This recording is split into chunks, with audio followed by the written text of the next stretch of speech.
plaisir dans la vie, c'est d'être seul. Seul, avec ma nouvelle BX. Nouveau moteur. Suspension Citroën. Nouveaux équipements. On ne va jamais assez loin avec une BX. Nouvelle Citroën BX. Ça, c'est la vie. J'aime.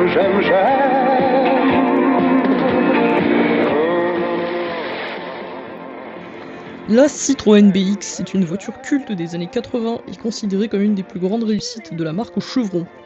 À l'époque où elle est sortie, il s'agissait du premier grand modèle produit par Citroën depuis son rachat par Peugeot en 1976.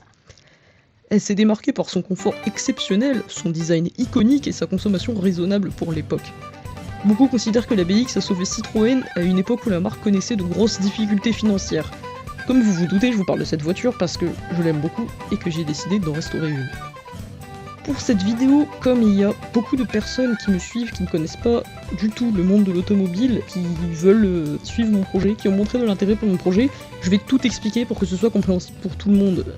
J'aimerais vraiment que cette vidéo soit accessible, n'hésitez pas à me dire si c'est pas clair. Je vais donc commencer par vous parler des suspensions hydropneumatiques qui sont la marque de fabrique des grandes Citroën de l'époque. Vous connaissez certainement la Xantia du Seigneur ou bien le C5, genre.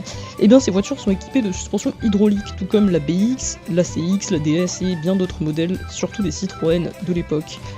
Quelques Mercedes, Rolls-Royce et Peugeot ont été équipés de ces suspensions, mais tout le monde se souvient de l'hydraulique comme la marque de fabrique de Citroën. Je vais pas vous expliquer en détail comment ça marche parce que moi-même je sais pas trop. Mais en gros, au lieu des suspensions classiques à ressort, on a des cylindres et des sphères.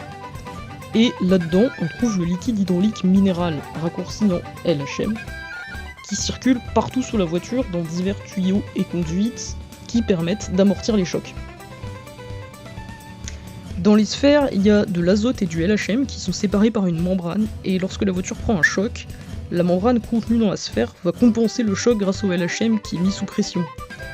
Imaginez-vous un trampoline, grosso merdo c'est un peu le même principe. Ce qui fait donc que ces suspensions sont beaucoup plus confortables que les suspensions classiques et permettent une tenue de route exceptionnelle. Les conducteurs de BX disent souvent quand ils remontent dans une voiture à suspension classique, ils ont l'impression d'être dans un banc d'église. On peut donc taper ses meilleures siestes à l'arrière d'une BX sans craindre un nid de poule.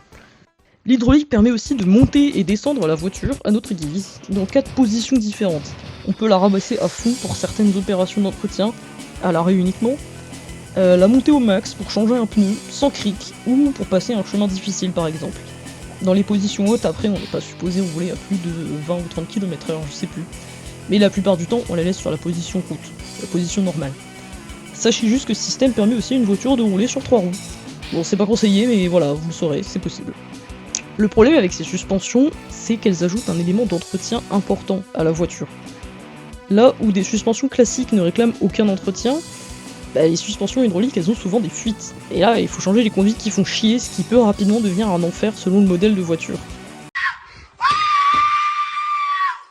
J'ai mal à la tête.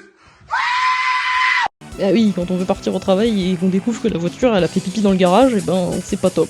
Ça, plus le coût et le poids de ce système, ça fait que Citroën a définitivement abandonné l'hydraulique en 2015. Mais comme j'aime les problèmes, et ben c'est sa réputation de voiture confortable qui m'a poussé à vouloir une BX. Je vous cache pas que c'est pas évident du tout de trouver une voiture de cet âge qui soit pas pourrie par la rouille.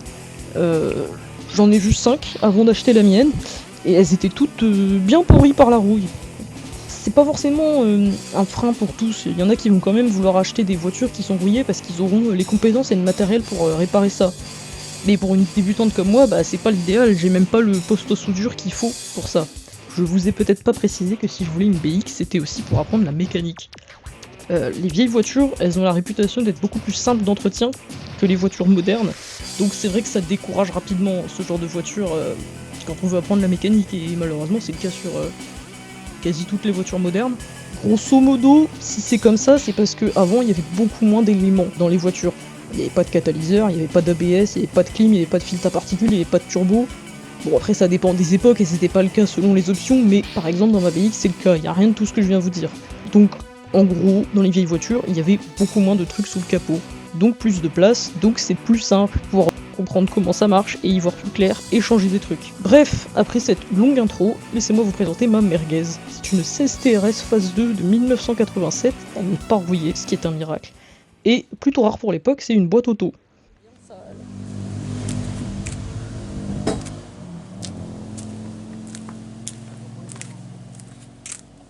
On voit le dernier contrôle technique. 2013. Ah bah plus tant que ça, tu sais, il y en a tellement qui sont partis à la casse. Ouais, mais ça n'a jamais été fait à grand nombre. Bon, il y en a quand même eu 2,5 millions de produites. Hein. Oh, ouais, mais 2,5 millions pour le monde entier, ça fait beaucoup. Ça fait pas beaucoup. On voit partout, mais des BX. Ah oui, il a dit que tu peux même mettre une caravane, t'as vu ça? Non, elle est en position intermédiaire. Oui, j'ai un attelage. C'est-à-dire tu le retires. Nous aussi. Ah bon, bah je savais pas. Bon, bah ça, c'est bien dégueulasse. Bon, voilà la tronche du coffre. Ah, ça croustille. Oui, je vais les changer. Quand j'aurai le temps.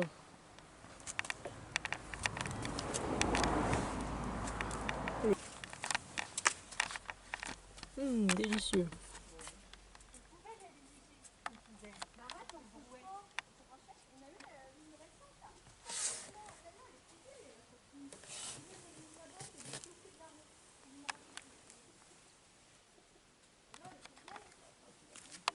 Bille. Je vais garder une trace de comment elle est au début, ouais. Parce qu'après, déjà, quand je vais la nettoyer, ça sera plus la même chose. Bon, on va faire un petit tour de la BX pour voir l'étendue des dégâts. Là, j'ai fait l'extérieur déjà. Mon téléphone, j'arrive pas à le mettre dans ma poche, on va le poser là. Donc, je disais, j'ai fait l'extérieur, j'ai enlevé énormément de terre, j'ai tout foutu là. Parce que bon, voilà, c'était une voiture d'un agriculteur qui était aussi chasseur, donc elle a dû aller beaucoup dans les chemins et pas souvent être nettoyée, donc énormément de terre à retirer. On a déjà commencé à redresser la portière, mais... Et là, je vais m'attaquer à l'intérieur, mais alors... Il y a du boulot. Il y a du boulot. Il manque un support là, qui est là, et du coup c'est chiant. Parce que la banquette, elle ne va pas bien tenir. Ça peut être chiant au contrôle. Ce truc là qui manque.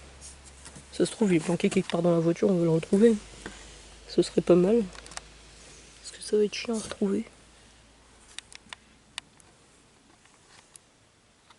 Mon mari, elle a foutu des fleurs partout. Posez pas de questions.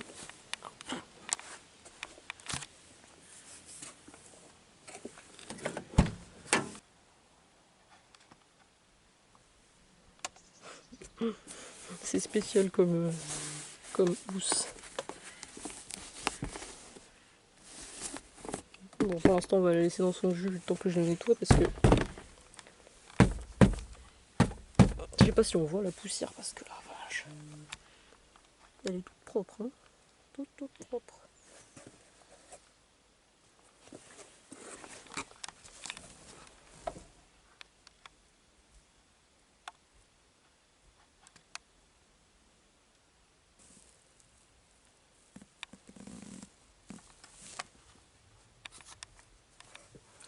Il y a encore des francs là-dedans.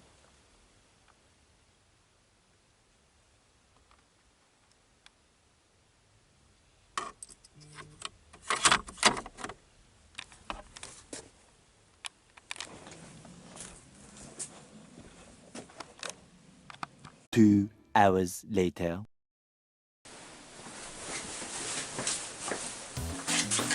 Bon, ça fait presque un mois que la BX elle n'a pas tourné. Alors, on va s'y remettre aujourd'hui. J'ai pas trop filmé ce que j'ai fait dessus, mais pour l'instant il y a eu le béquet. Je l'ai repeint et je l'ai refixé parce qu'il était à deux doigts de se péter la gueule. Il y a encore un petit peu de boulot dessus. J'ai testé hier de mettre du vernis dessus, on va voir comment ça rend. Les conduites de frein, les lames là, que j'ai repeint aussi. Enfin, j'ai poncé repeint parce qu'elles étaient toutes moches. Le filtre à essence, filtre à air. Le starter c'est en cours. Et là j'ai pas mal de pièces que je vais devoir changer dessus, que j'ai en stock. Donc là il faut s'y mettre. Donc là ce que j'ai fait, c'est que j'ai démonté ce qui restait de ce vélo pour récupérer les câbles de... Bon, il y en a une qui est pas contente. Pour récupérer les câbles de frein, c'est ce truc là. Je vais vous expliquer pourquoi je les ai démontés. Donc pour cette histoire de starter, faut que j'explique un petit peu comment ça marche de base. Les starters manuels de base, c'est tout con. C'est que ça c'est notre carburateur. Ça c'est notre carbu. Et on a l'air qui arrive par ici et l'essence qui arrive par là. Donc on a le mélange d'air et d'essence qui arrive là-dedans. Et voilà, ça fait avancer la voiture. Et le principe du starter, c'est cette petite trappe là. C'est qu'on va la fermer ou l'ouvrir plus ou moins pour que quand la voiture elle démarre, le moteur il est froid et des fois il va caler si il va caler s'il y a trop d'air qui rentre dedans. Donc en fait le principe du starter c'est tout simplement de fermer cette trappe pour qu'on ait le mélange, le mélange il change, on va avoir plus d'essence que d'air. Et du coup la voiture elle va caler beaucoup moins facilement. C'est juste pour pas que la voiture elle cale quand le moteur il est froid. Et ensuite une fois que le moteur il est chaud, c'est bon, on peut rouvrir la trappe et on a un mélange plus optimal qui rentre. Et on laisse pas le starter parce que sinon bah, ça va consommer beaucoup plus. Voilà, ça c'est pour le starter manuel, c'est juste, c'est con, c'est une tirette et puis on tire le truc pour que ça ouvre, ça ferme, voilà. Le starter automatique, c'est le même principe, c'est la même trappe, c'est le même, les mêmes raisons pour lesquelles ça existe. Mais juste, ça c'est le tuyau où il y a le liquide de refroidissement qui passe. Normalement on a une espèce de capsule ici, et en fait il y a le liquide de refroidissement qui vient toucher le bout de cette capsule. Et du coup quand il est chaud, la capsule elle est thermodilatable, elle va venir pousser ce truc là, qui va... Du coup quand c'est chaud, ça va s'ouvrir. Voilà, genre fermé. Et comme ça quand c'est froid c'est comme ça, et une fois que c'est chaud, hop, ça s'ouvre. Sauf que moi je sais pas, je pense que la capsule elle était morte, donc ça marchait pas. J'ai essayé d'en racheter une, c'était pas compatible, donc je me suis dit tant pis je vais faire un starter manuel, donc j'ai passé là, et c'est ce truc là, et sauf qu'en fait j'ai un problème, c'est qu'il est trop court, parce que normalement je dois juste voilà, le relier à ce truc là pour pouvoir faire comme un starter manuel. Et j'ai envoyé un mail au mec qui m'a vendu le câble qui était supposé être un câble de starter de BX, il m'a jamais répondu. Donc c'est pour ça que j'ai besoin de mes câbles de vélo, parce que c'est vraiment très similaire au câble de starter de base. J'ai essayé avec des fils de fer, c'était trop rigide. Donc je vais utiliser des câbles de vélo pour rallonger le starter.